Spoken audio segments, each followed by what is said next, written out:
Welcome back to If You're Fat, Lose Weight, and we are honored to welcome former Indiana Hoosier, former Bowling Green head coach, former color commentator and studio analyst, and current member of Outkick, the very handsome, very anti-woke, always opinionated, sometimes controversial, Daniel J. Dakich. Welcome to the show, my man. How you doing today?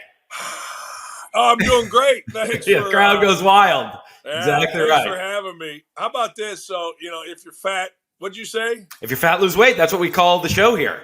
Yeah. Well, my wife the other day, she goes, you're fat.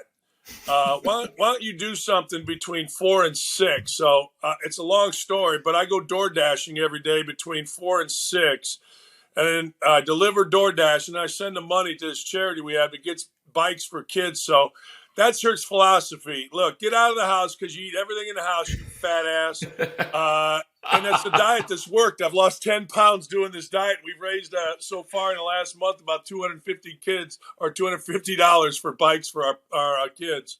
Wow, that's amazing. That's really great. Do you so you drive DoorDash? Is that I do. Right? What happened, Joel? 2-3 years ago, I was doing my local radio show from a place called World of Beer, which is a great bar downtown Indy. And it was when DraftKings first came out.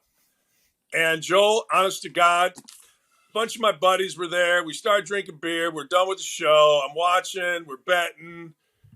Started with Ohio State. They get beat. I'm live betting it. Then Purdue comes on. I'm live betting my brains out. They get beat. Then I'm chasing and I'm betting my face off on Texas. Abilene Christian beats them at the end. I lose. Now, this is a lot of money for me, Joe. I lose $4,000. That's a lot. In that. Joel, I got Catholic guilt, man. I got Catholic guilt just crushes just me. And I wake up at 4 in the morning and I'm in a sweat. I look at my wife. I go, hey, man, I got to pay my family back. This is stupid. I got out of control. We're having it was a great time. It was worth $4,000 if you want to know the truth. But I'm like, I'm a guy that if we're going to go on a vacation, I'm going to get a fund for this, or I'm going to work, and I'm like, I got to get a job. So, hey, honest to God, I'm about a mile away from this little Ace Hardware, White's Hardware store. And I go apply. And the guy calls me, he goes, Dan, this is the best application ever for a part-time job. We've never had a former head coach at Indiana University basketball team. Anyway, long story short, this is a knucklehead buddy of mine. Let me try to get rid of this. Anyway, my stepson said, hey, look, I make $25 an hour door dashing. So I started doing it.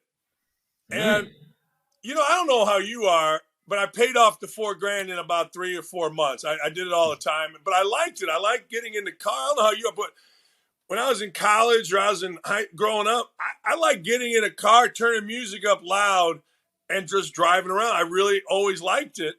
So that's how my door dashing career started, paying off gambling debts. Now it's to get me skinny and to help pay a bikes program that we have. That's very nice. That's honorable, I think. Stupid. Yeah. Oh, no, that's good. Well, that's funny. Okay, so you mentioned Indiana. You went to Indiana. Then you worked as an assistant for Bobby Knight. Yeah. And then you got the head coaching job at Bowling Green. Yeah. And then you went back to Indiana. Is that right? And you worked for Calvin Sampson, and then you were the interim head coach for a few games. Is that right? Yeah, I went back. I was 10 years at Bowling Green. Went to West Virginia. Was a head coach there for a week. Yeah, I read that. Yeah. Yeah, the president of West Virginia threatened me and my wife. Gail Catlett was doing all this stuff. They were fixing games. They were fixing grades. And all the players were telling me. So when I went to the president, my wife, ex-wife, she's sitting over here. We're on a couch. And the president, I go, look, we got a problem here. Here's what's going on in your program. This is a weekend. Smacks the desk, stands up, starts pointing at me. I'll destroy you if you go any farther with this. Gail Catlett was a great man. And, I look, and my wife, who never, ever said a word, never, she stands up. And she was a tough lady from South Side of Chicago, and she points at us. She goes, "What do you mean threaten? What do you mean destroy us?" And well, you can't. This is Gail Catlett, been here 30 years. I go, whoa, stop. I go, Gail Catlett, been here 30 years. You've been here 25 years. I've been here 10 minutes, and I found all this crap that you all were doing, and you're mad at me. So my wife looks at me, we got to get the hell out of here. The Bowling Green hired me back. I had 5 years where I lost my best three players, 3 to 5 years. You know, everybody says while you're coaching, man, what a great coaching job. But, you know, your record is your record. And next thing you know, I'm back in Indiana. Sampson's cheating. I didn't know it. Next thing you know, Senderoff gets fired, who's now at Kent State. Indiana plays him. I take his job. Sampson gets fired. They make me the interim coach like a dumbass. Instead of just letting these dudes smoke weed, miss class, act like idiots like Sampson did, I said, you know, you got to go to class. I'm going to suspend some of you. We're not doing it. And, you know, we went 3-4. I'm a bad guy. I'm out, and became a broadcaster. That's the life story in a nutshell right there. Okay, so you went and you accepted the job at West Virginia. And Yes. then you were there for 1 week, and then Bowling Green had you back. So that was nice of them to have you back. Well, we did the whole press conference, cheerleaders band. I give this great speech at West Virginia, blah, blah, blah, blah, blah, and meet with the players. Player comes to see me. He goes, "Coach, you know, you're going to find this stuff out anyway, so I'm going to lay out what's been going on here." You know, he goes, "You coach, so you'll understand this." Kid walks in my office. He goes, "Coach, do you see any tapes in here? Like videotapes?" I go, "No." He goes, "Well, the team was fixing games." Oh, my God. And so you don't see any tapes in here because they threw them all out. And then there was a really good recruit. He was a good player. His name was Jonathan Hargett. So Hargett is their best player. He doesn't come to my press conference. He's whatever. He's too good, whatever. But he finds out in the first workouts that we're busting ass and it's going to be pretty good. So he shows up. I say, "Jonathan, I got to tell you, I heard you got paid $60,000 to come here." I go, "You ain't owning me, brother. So what's the deal?" He goes, if you can believe this, he goes, "Coach Catlett, Coach Cheeks, they're not honorable men." I go, "Really?" I go, "Yeah." He goes, "They promised me $60,000. You're right." He goes, "But they only delivered on 23. Now this is before NIL. This is before NIL. Hey, Joe. So I'm like, time out. I go, "What do you mean?" I go, you'll understand this again because you coach. You tell me this, I got to go to the AD and president. God. Your career's over. And you know what it said? And kid was. It makes me sad to this day because he ended up in jail. He goes, "Coach," he goes, "I'm so tired of people owning me." He goes, "People have been owning me since I was in the 5th grade." He goes, "Hey, you guys, coaches bidding on." He goes, "I'm tired of it. So I'm just going to come clean. I don't care what happens." So I go, "Look, do yourself a favor, man. Sleep on it. Come see me tomorrow." In the meantime, another dude on the team says, "Coach, my mother worked at Western Union." Now, this is before NIL, right? This is 2002. Yeah. He goes, "I got all the receipts from the money that Coach Catlett and these guys paid Jonathan Hargett. My mother she was working at, Western Union or whatever, the teller." So he brings in these receipts, and I got them somewhere in my house, and they totaled $23,000. So it was like, Wow. And then when I went, to the president, he threatens to, he threatens to destroy us. And so I called my AD at Bowling Green. I said, "Here, I laid it all out for him." He goes, "Look, I'll give you," he goes, "get it figured out, but I'll give you another week. And if you want to come back, you got the job. I'm not going to hire anybody," which was nice of him. And I went back. Wow.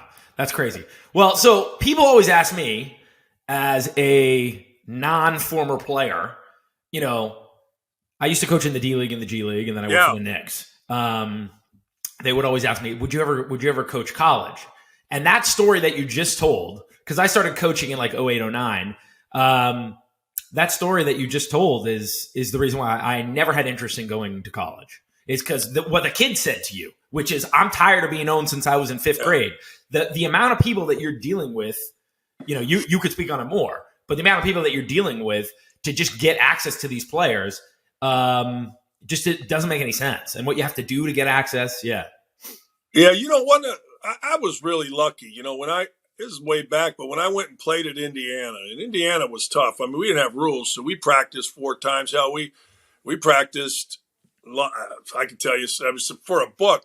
So we didn't have rules, but what I liked about it was we didn't ever break rules. You knew as a player, you don't take anything. And then when I was a coach, it was the same thing. So I never really got into or recruited against the total dark side. Like we were talking the other day, when I was a player, we would laugh because you'd be on the team bus and you go to Wisconsin and you pull the team bus in and you could tell whose car it was by these dumbasses put their names on their license plates. And I remember Alford and I going, man, these guys stink and they get cars. We don't even get a bite. Like what, God. So I never dealt in those. Like people always ask me, well, who was cheating in college basketball? I got to tell you, we would never recruit against teams that we thought were cheating. We recruit against maybe Purdue, or we'd recruit against Duke, or recruit against North Carolina, things like that. We really didn't, Cincinnati had a problem. We recruit against Cincinnati or whoever you want to name, whatever it was. West Virginia, as I told you, we didn't really recruit against them. So we really weren't in those circles at Indiana, or certainly not at Bowling Green. Interesting. Did you ever think about trying to get coach in the pros? Yeah, I did. A bunch of my friends. Lawrence Frank was one of our managers. Mm-hmm. You probably know Lawrence. You guys, yeah. Bunch of guys that worked for us at Indiana. George David. Mm-hmm. But once I got into broadcasting, I kind of liked it. And it's one of those deals where, how you probably face this when you coach, and then it's all consuming, right? And the whole world revolves around coaching. Mm-hmm. And you think there's no life out there. But I'm telling you, here's where I decided I don't want to coach anywhere ever again unless I absolutely have to. I swear to God, in college basketball, it's probably like this in the G League and in the pros, you never have Thanksgiving. Like, you're always going to a game, or as a head coach, if you're at home, you're setting up the team to come eat at your house. Or my first Thanksgiving was like, whoa, is this great? Like, we're eating all day. There's basketball. There's football. My brother had an offshore gambling account, and we're like, this is the greatest freaking day ever, man. I didn't know this existed. So I got really lucky working first at the Big Ten and then ESPN came. So I never really, it just, I would have, and I wanted to, and I was going to make a push. But then once the broadcasting thing came along, it's pretty good. I get to see my kids play. My son was a player. I get to see him, and I get to see my daughter dance recite. This is awesome. So I never really thought about going back. So after 2008, you never thought about going back. You must have been approached. Yeah, I had a lot of opportunities. And one thing I'm really stupid with is I've never thought about money. And I always thought, do a good job. And so all of a sudden, I turned down some, full-time assistants jobs in the Big Ten, couple head coaches at smaller, that were a lot more money, because at the time I was just doing a radio show. And I got really lucky. I did a game. It was, I know it was Butler. I think it was Davidson against Butler at Butler. And I'm doing the game. And I walk out. Joe, I just got lucky. I walk out. I'm talking to Gordon Hayward's dad. The phone rings, and it's a beautiful day. And I look, it's an 860 number. I don't know what 860 is. Well, it's Bristol. He had a call from a guy named Dan Steer, who was the head of talent for college basketball at ESPN. He goes, hey, Dan, this is Dan Steer. I go, okay. He goes, I'm the head of ESPN's talent. I go, that's bullshit. I go, what are you talking about? He goes, look, where are you working? I said, I work, Big Ten Network. I'm going to do some stuff and a radio show. He goes, don't sign anything. I'm coming to the Final Four in April, and I'm signing you to ESPN. I said, Dan, thank you, but forgive me if I don't go look up who you really are, because this kind of shit doesn't happen to me, right? I mean, That's pretty remarkable, no? It was. Yeah, and Lavin ended up leaving, going back to St. John's, and I ended up taking his job with Dave O'Brien and Mike Tirico, and we had a great 10 years. So you did that for 10 years? Yeah. Color for games. I've heard you a lot. You're very good. Thanks. I did a Big Ten game Tuesday night, and we did Super Tuesday, and then it was a Big Ten game on Saturday that we would do. I'd do with Bob Wischusen, who's the Jets radio announcer. He's all over the place. Or Tirico for years. Jason Benetti. I just had a blast. It was one of those deals where Tirico, myself, Allison Williams, our director, we couldn't wait to get to the site Monday night because we'd always go to dinner, laugh our nuts off, rip on each other. Maybe wives are there, maybe whatever, and just have a freaking blast. I look forward to it. My wife's like, you like Mondays with Tirico and those guys better than you like being at home. And I'm like, well, yeah. I mean, what the hell? I mean, of course. So now we had a blast for 10 years. All right. So then what's Tuesday like? Day of the game to prepare? Way different than coaching. You know what I mean? Like, I was one of those guys, and you would be this way too. I over-prepared. Like, my thing in broadcasting was I'm going to watch the last 3 games the team played, both teams, and I'm going to do it without sound. All right, because I don't want to be influenced, right? I mean, I got my little legal pad. And then because of what you could do on the internet and all that, then I would watch. So I'm watching 6 games, 3 for this team, 3 and a half.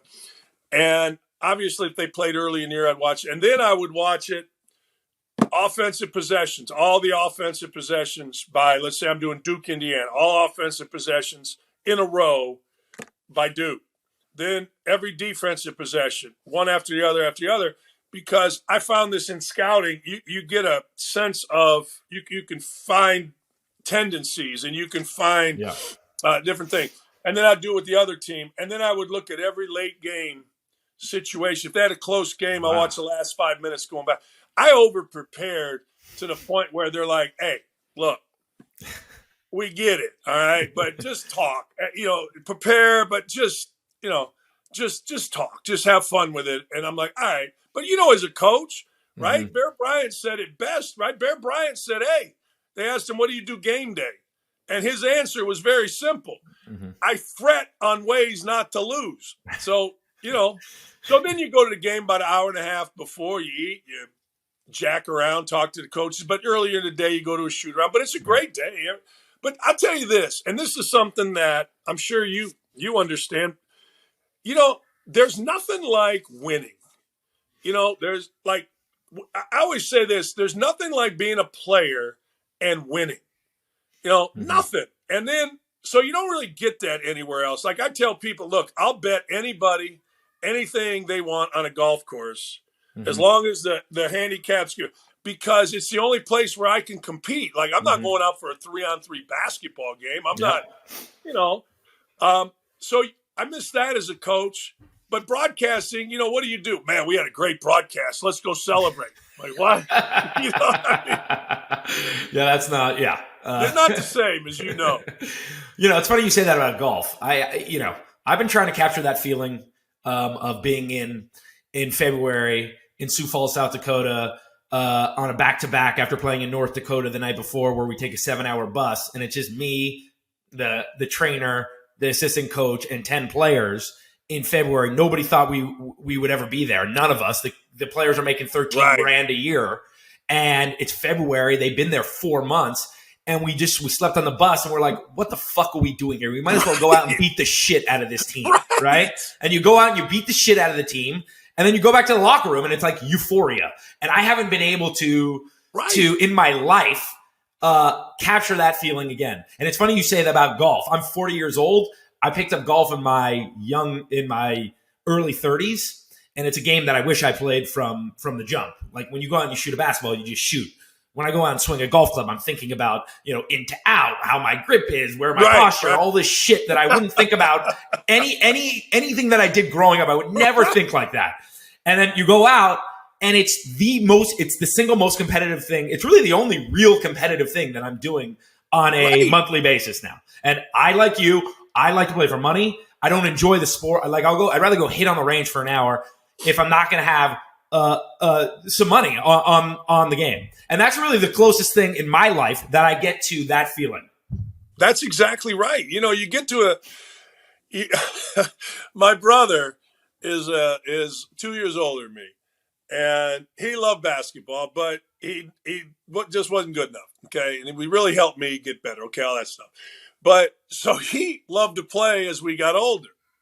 So he's playing. He's a lawyer. So he's playing in a Jewish lawyers league at the Jewish Community Center, and he tears his Achilles. Oh God! And I go, Tom, how did you tear your Achilles? And he goes, hey, do you know Jerry Tannenbaum? I go, yeah.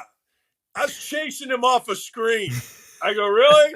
You're 40 years old and you're chasing, another 45-year-old Jewish lawyer off a screen? No good. You weren't chasing shit. You were an old man that tries to walk around, following your guy, and you tore an Achilles. Yeah. That cured me from ever playing basketball again because I saw the agony. And he's like, well, you're right. Actually, I wasn't chasing. It was like, all right. You know what I mean? That's my biggest fear now is getting injured. I had my third shoulder surgery 3 years ago on my left shoulder, and that was it. And it was from basketball. And that's it. So, yeah, it's interesting. Washed up. Well, you were an athlete. I was a washed up coach, I guess. Let me tell you something. I got a fake hip. I've got 2 knees that need to be replaced. I had shoulder surgery. Then I swear to God, the doctor didn't actually do the surgery. I think he just opened me up, fell asleep, had sex with his nurse, sewed it back up, and said, screw it, man. You're good. It's no bad. I can't raise my arm. I swear. I asked him. He's a friend of mine. I go, Doc, seriously. You guys eat pizza. You have sex. You drink a few beers. Let me lay there for a while, take my check. You had to because this shit is broke. Well, you didn't rehab, that kind of stuff. But that's the way it is. Did he cop to it or no? Yeah, he told me. He goes, well, we knew you were going to come in, so he had some strippers in there. You had a happy ending, and it was all good. No, that's pretty good. He was pissed though. He's like, don't accuse me of that shit. He goes, yeah. That's serious. Yeah, you can't accuse him of that. Yeah. All right. So you worked at ESPN. You've worked at local radio shows. Yeah. And now your show's on Outkick, right? Yeah. Yeah. So what would you say, what's it like covering the sports world at a place like Outkick? It's really fun because ESPN, it turned stupid woke. And I'm not even sure what the word woke means, but I know this. Every single thing, I got called in by the head of ESPN, Norby Williamson.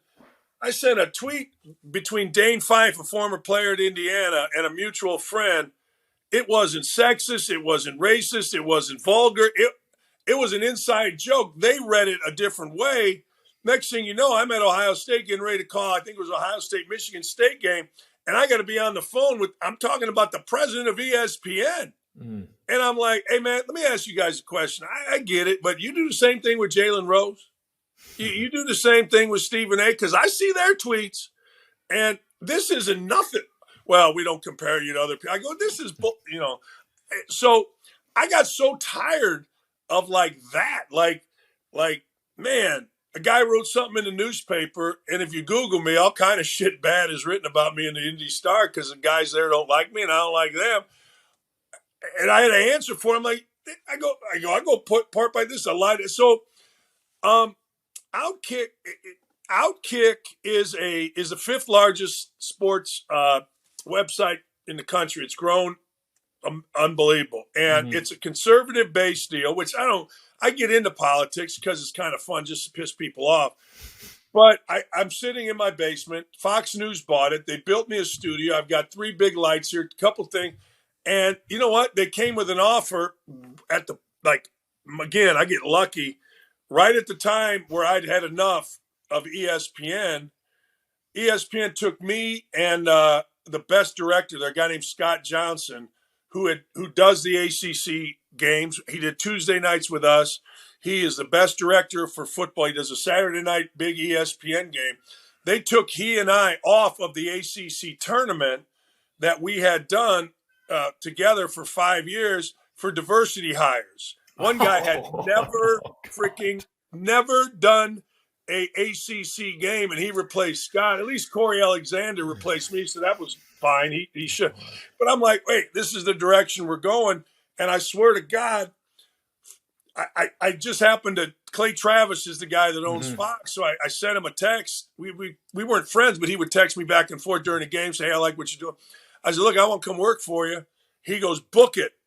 He goes, get your agent, get a hold of this guy, let's make it happen. And they offered me an offer that was actually better than ESPN's.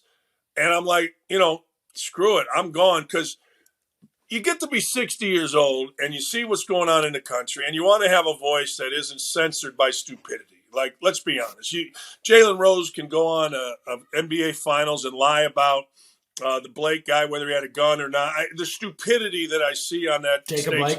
Jacob Blake Lewis can go, or Kendrick Perkins can go on there, talk about white voters, be racist as hell. And, he's going to get to go. I sent a tweet out. I got to react to the head of the pro. So I saw what was coming, and I got out. And I'm glad I did. I love what I'm doing. And I do a show, 9 a.m. I'm going to give it a plug here, 9 a.m., 9 to 11. It's called Don't At Me. You can catch it on YouTube. You can catch it at Outkick.com. You can catch it on my Twitter. We get about 150 to 200,000 views a day, closer to 200,000. And, just have a good time, talk about whatever I want. And it's a TV show and with a rundown and all that stuff. So it's a blast. So, okay. So first of all, we'll link to all your stuff. Thank you. There seems to be a hunger for media, whether sports media or not, that is not just what is the default position for like standard media, whether it's ESPN or it's CNN or it's MSNBC or it's the New York Times at this point, or it's, the staples of how people used to consume news, even 5-7 years ago.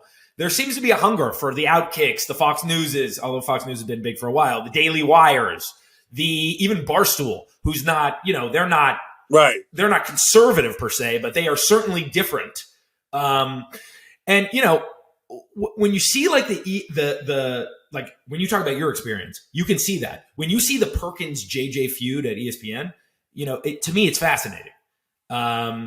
It just is, and it's interesting to hear the voice like JJ kind of go back at them, and he really can't be silenced. As I don't know why, maybe as a former, I guess he could be silenced, but he has more credibility than you would.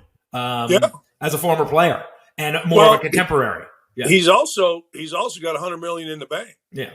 I mean, let's be honest. And I'm curious about this.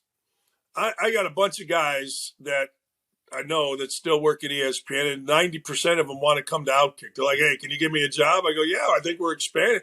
But they all said the same thing. They said, look, just wait. See what happens with JJ. See if that comes back in 2 years, a year. They also said, you know what? He's the first white guy that just stood up and said, no, this is crap. Mm-hmm. This is absolute garbage to base it on race, the MVP vote. Mm-hmm. And, a lot of guys said, well, that makes it easier for a guy like me because let's be honest. I say this all the time on my show. The last thing a media member wants to be called is an ist, racist, misogynist, sexist, or an ick, homophobic, transphobic, right? And it's very easy. Like somebody could take what you and I have said right now and they can spin that into, well, they're being racist. No, we're just telling you the way the world works. So JJ has the credibility. JJ's got the cash. And frankly, JJ was right. So what you then saw was what? Charles Barkley made fun of Perkins. Jason Whitlock made fun of Perkins. Shaq made fun. People that have common sense understand that there's nothing racist or sexist by disagreeing with an opinion. And it's not a fact what Perkins said. It was an opinion. And J.J. Redick prefaced it beautifully by setting it up with the show, and then he unloaded. And I got to tell you, it's sad to a lot of people, including African Americans, black, that Perkins is allowed to get away with that because it kills the credibility of others when a guy can just say stupid stuff and then when challenged start yelling and screaming like Perkins did as opposed to debating, and because the show's about debate. Mm-hmm. So that's a fascinating dynamic moving forward. We'll see what happens. But I'm telling you right now, Perkins ain't going anywhere. And if you were going to say to me, I always use gun to head, what's going to happen, right? If you're going to say, I bet you J.J. Riddick's out of their way before Perkins. That's ESPN's way. Well, that'll be interesting. If JJ's out of the way, he'll go make more money somewhere else. To your no question. I mean, he's very talented. But just so everybody knows, go ahead. And to your point about media, radio is underrated as a medium. I mean, people listen. They get in the car, they listen. But what you're doing and what I'm doing here is 100% what people want. Even me, who is old, I grew up watching Channel 2, Channel 5, Channel 7 in Chicago. I'm like, screw that. I'm not watching that. What's on YouTube? Or what can I watch? Or what podcast can I watch? I'm running, I'm not running. I'm walking my dog, and I'm like, I don't listen to, Spotify except for podcasts, things like that. So you're exactly right. People have a hunger, and I think they have a hunger for just somebody that isn't afraid to say what the hell they think, regardless of a consequence. Right. So just so everybody's clear what we're talking about, J.J. Redick, Kendrick Perkins said that white voters for the NBA MVP voted for Nikola Jokic and would vote for him this year for a third time because he's white. And J.J. Redick called him out very passionately and said that was one of the dumbest things he's ever heard. And it's bled into the national conversation in a major way, where you can listen to any podcast and they're talking about their feud and the MVP, which is supposed to be like a gentle sports debate, one of the few left, really, like turns into something that's wild and very contentious. So I've always said this: sports, and you know this better. Again, you're in 10-hour bus rides with. If you're coaching a basketball team, you got black, you got white, you got foreign kids, you got everybody. And it's really colorless. I mean, if you really think about it, like I voted for a lot of awards. I've never once thought, well, I got to vote for a white guy. I've never I mean, it's literally, maybe I'm different or maybe you're different. I've never thought, everybody says you get in the locker room, you get sports, it's colorless, it's cultureless. We're all, in this. And that's another part that made it just so stupid. But here's the deal. What we have learned is that race baiting in any form sells. As long as you're on the right side, it sells. And when you got nothing else to say, go to race baiting. And I don't think Perkins has a damn thing interesting to say. I don't think he ever has. So what do? You go to race. Well, I will say this. For me as a coach, unfortunately, I was like little reverse racism for me. Like I always thought, I needed more black guys on the floor. If I'm just being candid, if I had 4 white guys on the floor, I'd say we need, that would be my thought process. So that was the extent of the racism for me. There are certainly racists in the world. For us to say that would be naive to say that doesn't exist.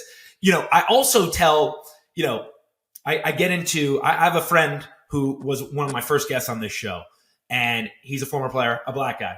And I tell him that the most anti-Semitism that I ever experienced as a Jewish person was at the hands of like the black players that I coached. Now, there are certain things that are said in the locker room that, are racist or homophobic or whatever, that aren't taken the way that the general public would take it. And you could say things to your friends that you can't say to the general public. So, sports is one of the locker room specific is one of like the last places, I think, that you can really kind of let it fly with limited repercussions. Oh, I think you're absolutely right. The only time that I made, when my father was a basketball player, he played at Idaho State. And a bunch of guys, I grew up in Gary, Indiana. And a bunch of guys, for whatever the reason, went from Gary, Indiana on the train to Pocatello, Idaho. They played. My dad was like the second leading scorer, but the coach said, I can't start you because I can't start 5 guys that are all from not being from Idaho.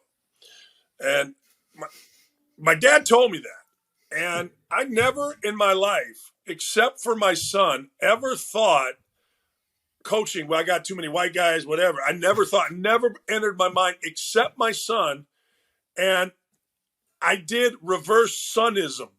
Like, if my son made 5 good plays in a row, I coached him for like 5 years, one of these high-end AAU teams. We got invited to all these tournaments, right? Coaches are there. My son can make 5 good plays, and he makes 1 bad play. And I'm like, you stupid, what are you doing?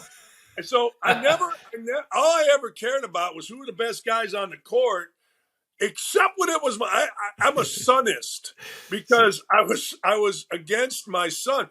But in my world, I always thought the dumbest thing I'd heard was my father being told, well, I can't start you because there'll be 5 guys. 4 of you are from Gary, Indiana. I can't have you crazy guys out there. You're somebody going to fight. So that cured me of ever looking on the court as anything other than, and where you grow up is important. Like, look, Gary, Indiana is like back in the day. Now it's 98% African American. But when I was there, it was 70-30, and you'd go play, and you play at a park, and you never really, because sports is this way, I never looked at, all right, I want to pick him because, Woody Harrelson over there's a white guy. I'm on my team. You never look at that, ever, not even a thought. And like I said, when you got nothing else, people go to race, and it's sad because it sells. It does. It gets you more. Nobody knew Kendrick Perkins was on freaking ESPN until he did that. Maybe nobody knew JJ Redick was on either until he did that either. Hell, I don't know. So we'll see where it goes. Yeah, it's funny you said it. I've reversed racism. You have reversed sonism. I have sonism. That's pretty good. Sonism. That's pretty good. Dad. He sits me down. He goes, Dad, I swear to God, man, I make a play, mistake. John Winters makes a play, mistake, kid on our team. He goes, why are you ripping me and not him? I go, I don't like you. That's pretty good. Better. That's pretty good. Well, it's funny what you said. Also, something that resonated was you consider where the players were from. So where players were from was always they had certain characteristics. Like New York point guards. I love those. I love those guys. And and the whole race thing, people would say, the common thought is, white guys are smarter than black guys. The single dumbest person I ever coached was a kid, Eric Devendorf, from Syracuse, Yeah. He couldn't remember 1 play. All he could do was shoot, played for Boeheim, run around, couldn't do one thing defensively in a man-to-man scheme, and all he could do was shoot, couldn't remember 1 play. White guy, so go figure. Yeah. Anyways. I always said this, if you get to the level of the NBA, or you get really good, you had really, but I think NBA guys have a PhD in basketball. I think there may have been a day where, guys weren't very smart playing, and maybe you could shot fake them. I watch it now, and I'm like, man, these dudes, they understand spacing and getting ready for a shot and keeping your chin. It's like they have a PhD in basketball. It's funny. I think the smartest athletes are football players. I always have, because I looked at the Colts playbook one time, and I swear to you, it was a combination of trigonometry, algebra, and Spanish. It was what the fuck is this thing? Yeah. And it weeds people out. You coached a bunch of guys, I'm sure, that were uber athletic, unbelievably talented, but they didn't have PhD in basketball. And there's somebody in the NBA where you're a guy may say, I'm better than that guy. Well, you might be, but you're not smarter than that guy. Right. I've always thought basketball players that get to that level, maybe I have too much. I think they're freaking brilliant. Well, especially now. I mean, all they do, to your point, is, they grow up and they're groomed. And I think I don't know. What you would know better what's happening in youth sports and then collegiate sports than me. But the way the game is played has changed, but just the sophistication of the players has really improved over the years in a good way. I agree. Yeah. I've always said this. People talk about it's not AAU, it's summer basketball, and it's bad. It's bad for the surrounding. It's bad because of what is around it. Meaning, whether it's parents losing their mind or agents coming around or shoe company, that's the best. But I'm telling you, I've always said this, and most guys agree with this. By the time you go to college and play at Indiana, wherever, you have been damn near in every late game situation. Yeah. You know what I'm saying? Like when I was in high school, you played 20 games in Indiana, and then you played the state tournament. All right. And then in the spring, we played baseball. In the summer, you played baseball, played at a park in basketball. And that's wonderful. It's great. But we should have right now the smartest players in terms of late game because they've been in all of these. You go to Vegas and you play, and, there's 8 million coaches there. You're playing a high-level team. Hell, we're going to slow it down when we're up 5. We're going to spread it around. You should know, and you've shot pressure free throws. Like, I think that's really a good thing for kids. Now, like I said, parents are completely out of their minds. Referees are out of insane. Shoe companies are hovering. Agents are hovering. Hangers on are hovering. That part's crap. But everybody should have a higher IQ because of how many situations you're in so often. Yeah. Yeah, and the game has changed. The game has changed to the point where these kids are now learning. They have a much more diverse skill set. If you're like 6'10", you're not just go to the block and learn how to play with your back to the basket a little bit. It's much different now. Everybody can dribble, everybody can pass, everybody can move. And so I don't know. It's interesting how it goes. I tell my son this. I tell my son practiced about 1/100th of what I did. He just did. I mean, we played AU. And he could do things with a basketball, all the dribble stuff that I coached 2 players of the year in the country, Steve Alford and Calbert Chaney, and probably 15 NBA draft choices. And not one of those guys could do the things that my son could do as a walk-on with a basketball because you didn't have to back then. You didn't have to split a double team on a ball screen. You didn't have to break a guy down. You didn't have to because everybody, you remember this, America's play, cross screen, double down. We're going to run an inside cut, reverse, back screen, come off a double. Everybody, we were running motion where we would practice without the dribble. If you went to a college, high school, or AAU team and said, all right, no dribble, guys' hands would get infected. They'd be like, they would get like, but that's Katie used to practice that way. Roy used to practice that way. We used to practice with Coach Knight that way. Dean Smith used to practice no dribble, and now, shit. I mean, you got to dribble. So you're right. The game has changed dramatically. All right, I'll ask you this. So I've watched more basketball in the last, month. I don't know why. I don't know. I'm kind of loving it.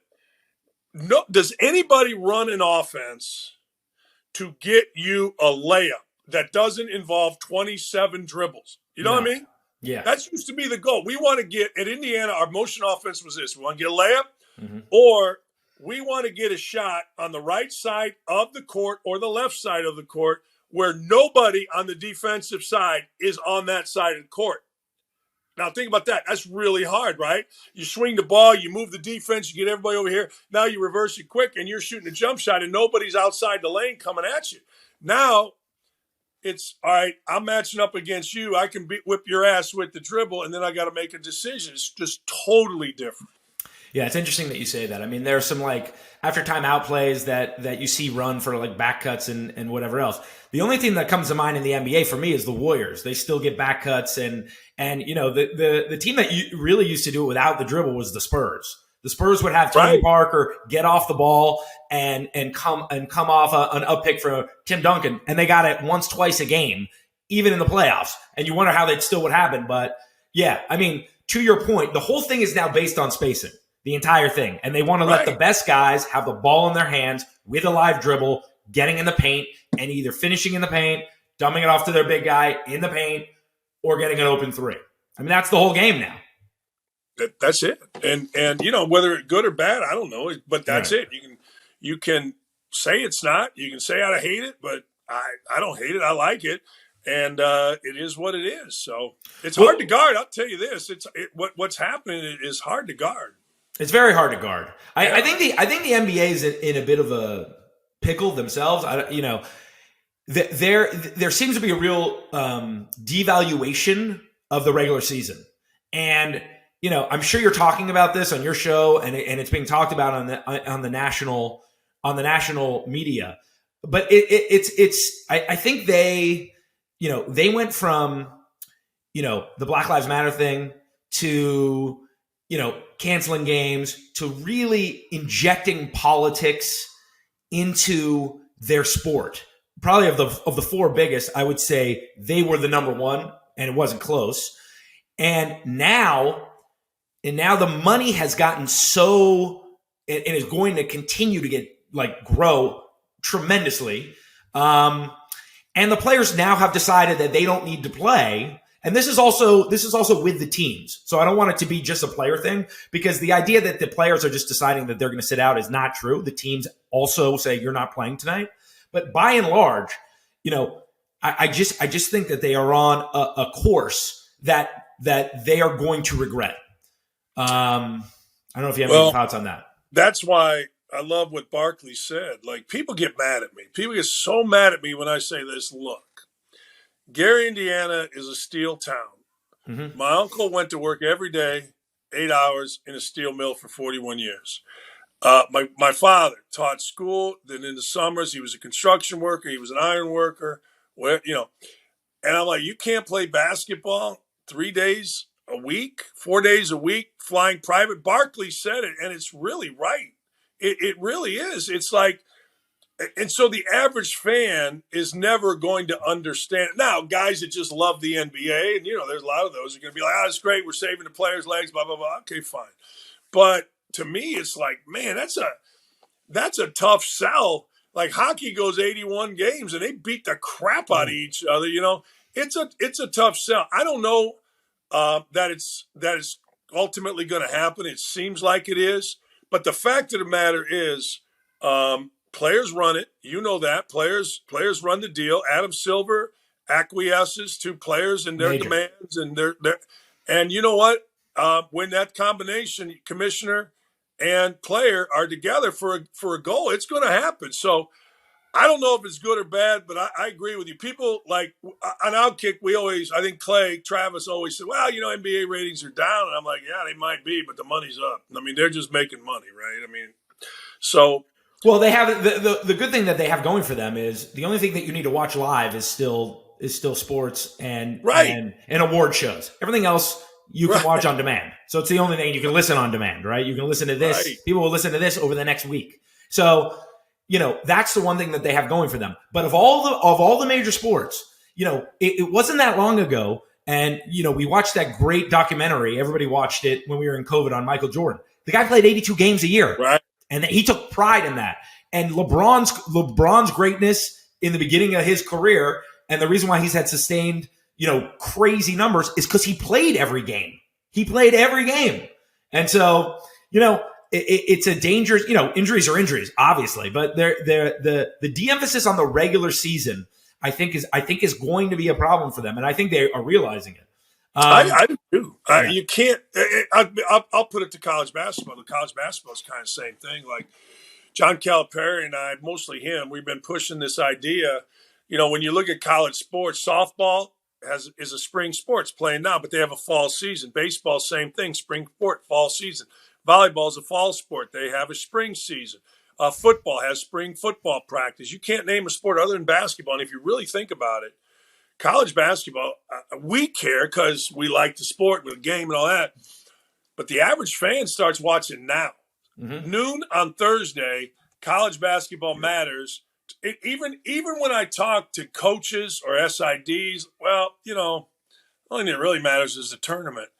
And Calipari wants to play tournaments, and I think it's great. Like downtown Indianapolis, Kentucky, Louisville, Indiana, Purdue, play a tournament. Go to Charlotte, Duke, North Carolina, Virginia, because everything's getting swallowed up by the NFL. Pro basketball was smart before COVID. That summer league was taken off. Free agency was insane. People loved it. Yep. And I don't know if it slowed down. COVID slowed it down at least for a year or two. But to your point, college basketball regular season diminished, NBA regular season diminished. Yeah. They should wake up on this. They should wake up on this. What do you think about politics? We talked about politics. We danced around it, but and we talked about it in broadcasting. What do you think about it bleeding into sport, like into the NBA, into the NFL during the peak of COVID, and they still wear the things on the back of their helmet? What do you think about it?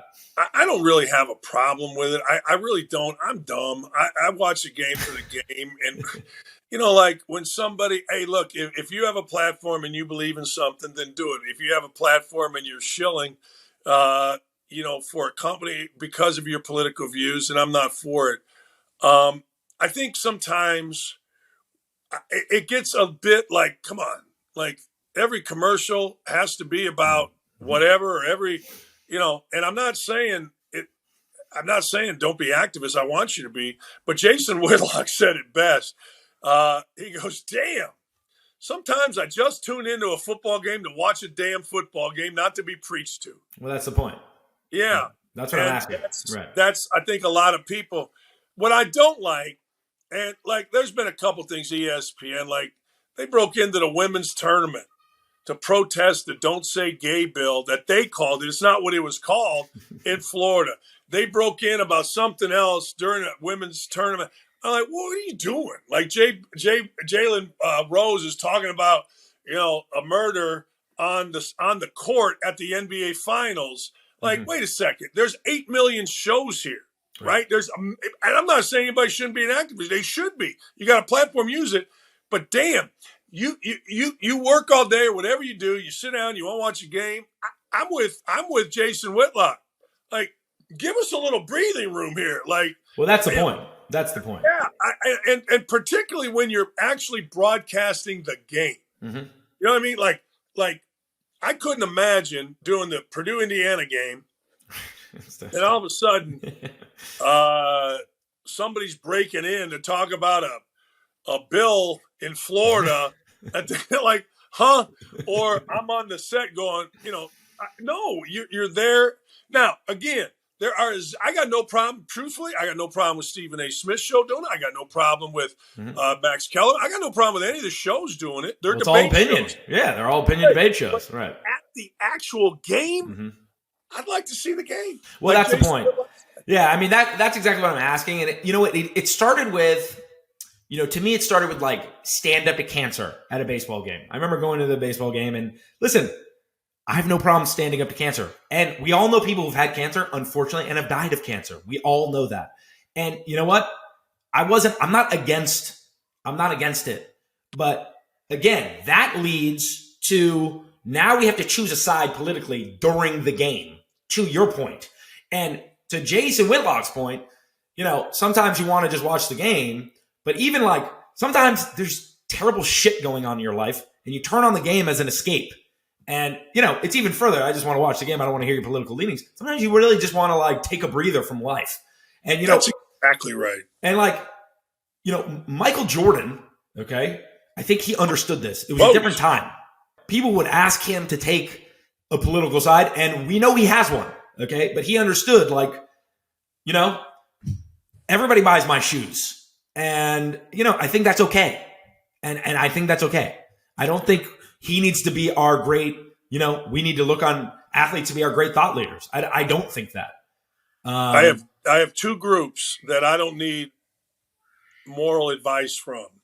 One is athletes, and the other is politicians. Like, people think somehow, some way that Donald Trump was the first sexist screwing around president. Like, I don't know if you've ever read anything about John F. Kennedy. Oh, yeah. I mean, that dude was stooping everybody. That dude was throwing it at Marilyn Monroe. He was, Good George for him. The older Bush, George H. Bush, he had supposedly, I read a book, he had a 33-year mistress. Ronald Reagan married Nancy because she gave the best in Los Angeles, according to all these guys. Clinton's knocking people up, right? I mean, so I don't need moral advice from athletes. I don't need moral advice from politicians. One of the funniest things, and in a way I feel bad for him, but John Morant, I assume, I'm not a strip club guy. I've never been porn guy. But I assume you go to a strip joint like you go to a hooker. You don't go to the hooker for the sex. You go to the hooker for the confidentiality. James Worthy said that very publicly when he got caught. He goes, "What? So John Morant's in a strip club, and the strip club puts the video or the pictures out, and somebody, it may have been Whitlock, I don't know, somebody said yes, and these are the people we're supposed to take moral advice from. They're going to save the economy. They're going to call race relations, and by the way, they know what's best for us in the Ukraine." Like, it was so funny. There's some girl humping on, right? It was so funny and so true. I don't need it. I don't need it from, I'm at all. I don't need it. So there you go. Do you talk politics on your show? Yeah. Outkick allows you the freedom, and it's a conservative leaning. So every chance that I get, we have what's called a woke-a-dope, somebody that's just so ridiculous. Like, I think today's was, what was today's? It was unbelievable. It was something that we worry about. I'm going to find it here. I have a segment called "The Shit We Worry About." Like, can you believe we worry about? Hold on. This is PETA tells Jill Biden to stop using chicken eggs for the Easter egg roll. Use lovely painted rocks instead. Like, what the fuck? So the shit we. So how do you find that? How do you? Does somebody send you like ridiculous shit? Your listeners send you? All you got to go to Weird News. Weird News will have it, or my producers. It's like we're worried today about Greta Thunberg, who's like a 16-year-old crying about climate change. I don't give a fuck about Greta Thunberg's thoughts on anything. I don't give a shit. I don't care. Or but. Yeah, so we get into that kind of stuff, but 90% is 90% sports. Yeah, it's sports. But I love getting into political stuff because, first off, again, I'm 60 years old. I want to have a voice and something other than, hey, Zach Edey hit a jump hook. Great. Hey, Rob, produce crowd is going nuts. All right. I want to have a bigger voice, but so we get into a lot of stuff. It's fun. And what do your audience wants it? The politics. Yeah, they expected it Outkick. They expect it because when Clay Travis started it, he was very anti-mask and all this stuff, and then it got picked up by Fox News. Fox News, I have like a couple. Jason Benet is a great announcer at ESPN. He's very liberal. Most guys in the media are liberal, and I send them all the time a copy of my email from Fox News that I get paid from Fox News, and I'm like, suckers, and they're just like, you're a sellout and all that. But I love it. It's a great, great place to work with great people. Do you have people on that disagree with you politically, or do you guys like engage, or do you just give your opinions? I don't mind. I would like to, but you know what? A lot of people won't come on that are even friends of mine. They're like, yeah, you know what? A lot of ESPN guys, because Clay goes on, but I don't really. I tell more political story as opposed to get into some big debate about abortion or something. I have guys on that will debate, like Gottlieb will come on and we'll debate hoops or that kind of stuff. But I don't make it a political debate show. We more tell like this is what happened. I'm not getting into, what do you think of abortion? And I'm not. Right. That gives me a headache. That whole thing gives me a headache, and I don't want headaches. Got it. Do you have an opinion on Biden? Yeah, I think he sucks. I think he's the worst president in my lifetime, and I'll tell you why. Okay. I was a kid. Yeah. Jimmy Carter was the president, and I didn't care. Still don't really care, as long as I never hear the word inflation. I never see gas prices going up. And I said this when I was a news freak, complete news freak. Read the Chicago Tribune, the Chicago Sun-Times, Gary Post Tribune. I mean, I read it cover to cover. And inflation, back when I was a kid, just learning to drive meant gas lines. You literally would sit there for an hour in a gas line because the same thing you see now, gas prices, gas shortage, inflation. Inflation was such that my mom and dad were both public school teachers, and every other week they got paid. which meant that every other week my mom went to the grocery store, which meant on Fridays we got to have McDonald's. And inflation killed that. We couldn't have McDonald's anymore, and I hated the word inflation. So now we got inflation, we got gas prices, and my 401k, now that my fat ass is like, hey, look, I'm 60. I'd like to walk around my house naked and not have to work, right? So my 401k is down, so screw Joe Biden. That's my criteria. That's your opinion. Okay, Everybody has a criteria. Well, what about climate change? What about the border? Hey, look, great. Gas prices, I don't want to hear the word inflation, and keep my 401k, and I'm good. He's failed in all those, so that's the depth of my response. Okay, so we're blaming Biden for inflation. Yes, 100%. Okay, and did you like Trump? Here's what I like. I did not vote for Trump. I did not vote for Biden. I did not vote for Hillary. Who'd you vote for? Who'd you vote for? I voted for me. I got 52 votes in the state of Indiana. True story. Nice. I'm like, these pigs haven't earned my vote. I don't like any. Fair. But I won't say this about Biden or Trump. When I went over to the gas station, it was $1.79. Right. Again, I never heard the word inflation, and my 401k was popping. My little Wells Fargo account, my Robinhood account. Yep. So look, off to the races, baby. Yeah. That's it. So that's why I liked him. I'm very consistent. Like people say, well, you're a Republican. No, I'm not. You're a Democrat. No, I'm not. Inflation, I don't want to hear about it. Gas prices, you can tell me the president doesn't control it. That's fine. I get all the pound. I've studied it. I get it. Right. I don't care.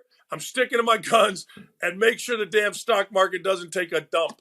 And I'm good with what president could be a freaking communist. And if they did those three things, you're good. All right.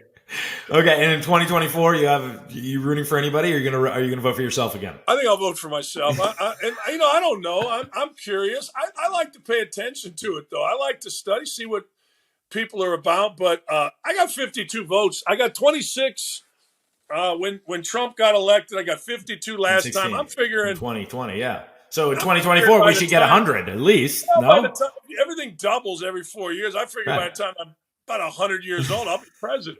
You know what I mean? Well, this was great. Dan, you're the man. I appreciate your time. Last hour. Thank you for having me. Anything else you want to say? I mean, I appreciate it. We're going to link to all your stuff. Everybody should listen to your show every day. It's great. It's entertaining. Oh, last question for you. How's your relationship with Indiana now? Any relationship there? Yeah, I mean, I'm great friends with the AD. I'm great friends with the SID. I think Woodson and those guys, his daughter gets mad at me, and I don't really know. I go to a game a year, and it's usually Ohio State. I get tickets behind Ohio State's bench. Chris Holtman's a good friend. I'd take a bullet for him the way he helped my son. And I don't really go. I go to 2 football games and 1 or 2 basketball games. It's a pain in the ass. They got construction all the way down. It's a pain in the ass. And when I go there, it's a combination of you're the greatest, take pictures, and hey, you Dakich, you hate us, all that shit. And it's like, come on, man. But I like going and sitting behind Ohio State's bench, and then the next day, people are like, I saw you clap when they made a basket. You suck. You're a traitor. I'm like, yeah, I suck. Let's just, I suck. So, college fanboys, there's really nothing like them, honestly, especially in the Big Ten. I mean, these people are just nuts. The guys I went to school with in Michigan, and then I know a lot of Indiana guys. Yeah, so I literally had, you can look this up, I had 12,000 people at Breslin Center chanting, "We hate Dakich." It was a highlight of my broadcasting career. I stood up, I gave him a wave, and as I gave him a wave, I said, "Hey, fuck you all. Fuck every one of you. Hey, how you doing? Fuck you." Sometimes you win little battles. That's great. That's great. Well, you have the mic, so what are they going to do? I didn't say it on the mic. I like the job. But, you had to get through college then. Right. You had the attention. Hey, right. Yeah. All right. Well, appreciate your time. You're the man. Thanks, man. This will go up Friday, and we'll link to all your stuff, and I hope to have you on again. Thanks a lot. Thanks, my man. Anytime. Thanks a lot.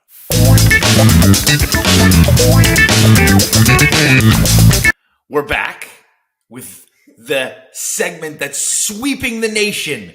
Rapid fire with 5-year-old. You're 5? Oliver Abelson. I'm not 5. How old are you? I'm 5 3/4. Okay. Rana from Los Angeles wants to know if you could go on a vacation with mom or dad, which one would you go with and why? Come closer.